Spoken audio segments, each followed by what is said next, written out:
Hello guys, we are back with our next lecture. In this lecture, let us go through the next topic, that is process synchronization, guys. Okay, so what exactly is a process synchronization, guys? So I'll be explaining you directly with an example, guys, because this topic, the thing is you should understand the examples, guys. If you are not getting a clear idea with respect to example, please search for some other example and try understanding it, guys, because if you are not getting idea about example, you cannot understand what exactly I am trying to say. Okay, yes, so let us take a small program which is in this way: read of I. So it is going to read the value which is available in I. It is going to increment I plus 1. Okay, then it is going to write the value of I. Okay, so don't ask me in which programming language am I writing this, but let's just assume it as a programming language in which read means you are going to read the data from the storage, and write means you are going to write the data in that storage. Okay, yes, so let us start. So assume that in our storage the I value is a 10. Okay, or you can assume it as input also, so anything will work. Okay, yes, so assume that the input which we are, so the data in I is a 10. Okay, so let us start. So assume that, so we are talking about a process synchronization, right? So why do we study this process synchronization, guys? So the reason why we study is, so assume that these are the two processes which are going to run the same piece of code, guys. Okay, so I told two processes. Okay, and I am saying this read I will read from this particular memory location. Okay, so assume that we will take this particular guy and start execution. So what he will do, he will start at this function, he will read the value of I, that is a 10, he will increment it, that is a 10 plus 1 is equals to 11, he will write it. So at the end the value of this will be 11, and he will come out and he will leave the place that his work is done now, right? Yes, so now this blue guy will come. Okay, he will read the data. So now the value of that I is 11, so he read it, then he comes here, he will increment it. So 11 plus 1 is 12, so he will write it. So he wrote it 12 and he left. So what is the final value once brown, okay, and blue completed their execution, guys? So the value should be 12, right? Yes, and here the value is 12 because they are incrementing twice, that's it, right? Yes, so let us take an hypothetical case. But do we want our processor to execute one after the other, guys? No, right? We never want these kind of things, because in this time there could be some other requirement and the processor might leave idle. So that is the reason why we divide. Okay, so we divide the code based on the requirement, guys. So observe here. So read of I equal to I plus 1, write of I. So assume that these are two humans, guys. So and we gave a particular task. So brown came inside. Okay, so let me write down the I value as well. So I is equals to 10. Okay, so brown came inside, he read the value of I. Okay, so what is the value of I, guys? So the value of I is a 10. So once he read it, he went for a break and he went outside, guys. Okay, so assume that now blue has started coming inside. So now he will read the value of I. So what is the value of I? It is a 10. So he read the value of 10. So what exactly happened here, guys? So basically normally brown should come complete his execution, then blue should come complete his execution, but here we are trying to run them parallelly, like step by step or something. So that is the reason why once brown read the first line and he understood that the I value is a 10, we context switched this particular guy, we threw him outside and we took this guy and we started. So now what he read, he also read the value of I as a 10. Okay, so now whom shall we continue, guys? So let us continue brown. So what brown says? Brown says I is equals to I plus 1. So what is I in his storage? I value is a 10. So he will increment that I to 11. Okay, so now he is waiting with the value. So now what? Let us write it down. So basically he went here and he wrote that value 11 here. Okay, so now he left the stadium. Okay, so he left the place. Okay, so now this blue should continue. So now what blue saw here? Blue sees that I is equals to I plus 1. So it is going to increment its value. So it becomes 11. Okay, so after that it will write the value. So it will write 11 on 11 again. So the final result which we got with this way of execution is 11, right? So isn't there something wrong here, guys? The issue here is we have context switched after reading the value of I equal to 10, right? Yes. So the thing here is, so we need to maintain something so that two people will not mess with the same value. So what is the issue here? Because this guy also want to mess or change the value of I, this guy also want to change the value of I. When we are playing with these equations in a tangible way, these are ending up with wrong answers, right? Yes. So you can take some other case also. So assume that this brown guy has came up to here. So now this brown guy is having I equal to 11, but he is not writing it. So now if a blue starts, blue will read 10 only. How he will read 11? So there are various cases, guys. I took only one case. So there could be various cases showing that the end result will be 11. So this is a synchronization, guys. So now I need to manage these two guys so that these two guys will be synchronized, and the final result of whatever I do, the final result should be 12, guys. That is the concept of a process synchronization, and I gave this much a small example. So if you take in real time, how many wrong answers or how many things could go wrong, guys? Got it? Yes. So that is the reason why process synchronization is very, very important when it comes to multi-programming, guys. Okay? Yes. So what is this? We call these type of things as a data inconsistency, guys. So with one method I am getting one answer, with another method I am getting some other answer. So this is nothing but a data inconsistency. Okay, yes. So let us go through the definitions so that if you want to remember, you can remember them. So as we understand, in multi-programming environment, a good number of processes compete for a limited number of resources. So here the resource is I. So concurrent access to shared data at same time may result in inconsistency, data inconsistency. Okay, yes. So for this whole concept, they gave a particular name, guys. So that name is nothing but a race condition. So if there is some variable or some function or some process which is yielding multiple answers based on the sequence of execution, okay.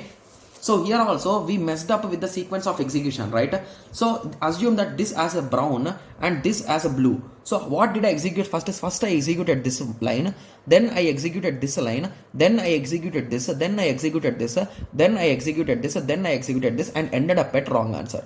So this sequence, like if there are any sequences like this, so these are nothing but race conditions, guys. So the condition in which the output of the program depends on the execution sequence of process. That is, if we change the order of execution of the process with respect to the other process, the output may change. So basically previously we got a 12, but after messing with it we got a 11. So this is race condition, guys. So we need some kind of a synchronization to eliminate the possibility of a data inconsistency. So basically we need to build something, right, to resolve this issue. So this is one more example, guys. So if you observe here carefully, so we are having two processes P1 and P2. So both are playing with the values of B, C and D, right? Yes. So shall we try this also, guys, because it will be a practice for you, right? Yes. So let us start. Okay. So they gave P1 of C is equals to B minus 1, B is equals to 2 into C, and they are closing it, and P2, okay, D equal to 2 into B, okay, B is equals to D minus 1, and they clearly told that the value of B is a 2, and they are saying what are the other values of B which are possible. Okay, so if you observe carefully, let us run P1 first, guys. So if I run P1 first, so I will get a C equal to what, guys? I will get a C equal to 2. Okay, so once I run this next statement, I will get a B equal to 4. So if I run after that, if I run this statement, I will get a D is equals to 8. Then if I run this statement, okay, so basically this 4 will not affect here, right? Sorry, my bad. So it will be 2 into 2, the result will be 4, right? Yes. So if I run this B, I will get a B is equals to 3. So I can clearly see that there are two different values of B. So assume that I run this whole code and then I ran this code. So basically if I assume this first, second, this third, this fourth, this, what I will get, guys, I will get the value of B as a 4. Similarly, if I perform in the opposite way, 1, 2, 3 and 4. So at that time I will get the value of B as a 3, right? Yes. So what if I intermix them? So if I intermix, so first if I run this, so I will get a C equal to 1 because I am firstly subtracting it, right? So B minus 1. So I will get a C equal to 1. Okay. Okay, so I think I did a small mistake here, guys. Okay, so it is a b minus 1, guys. I don't know why I wrote directly 2. So c is equals to b minus 1. So the result here will be 1 and here the result will be 2. Okay, so this is a b 2 and 3. Okay, moving on, if I make c equal to 1, so if I execute this first, okay, so then I will execute this, guys. So it is a 2 into b equal to d. So d equal to 4. So after that, let us execute this. That is a b equal to d minus 1. So b equal to 3. After that, if I execute this, okay, so it is a nothing but a b equal to 2. So we got a 2 here. So here also we got 2. Okay, so let us try for 4 case now. Okay, so let us assume in this way. So if we assume in this way, what we will get, guys? So let us try. So b minus 1. Okay, so b minus 1. Okay, so let us execute this first. So 2 into b, that is a nothing but a 4. D is equals to 4. So b is equals to d minus 1. So b equal to 3.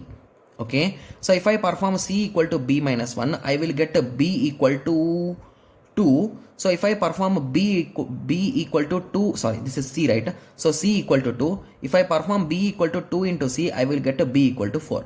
So once I got a 2, I got a 3, I got a 4. So there are total 3 different values of b. So in this way, so here again this is an issue, right?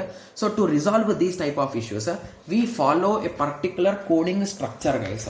So this is the structure which we are going to use.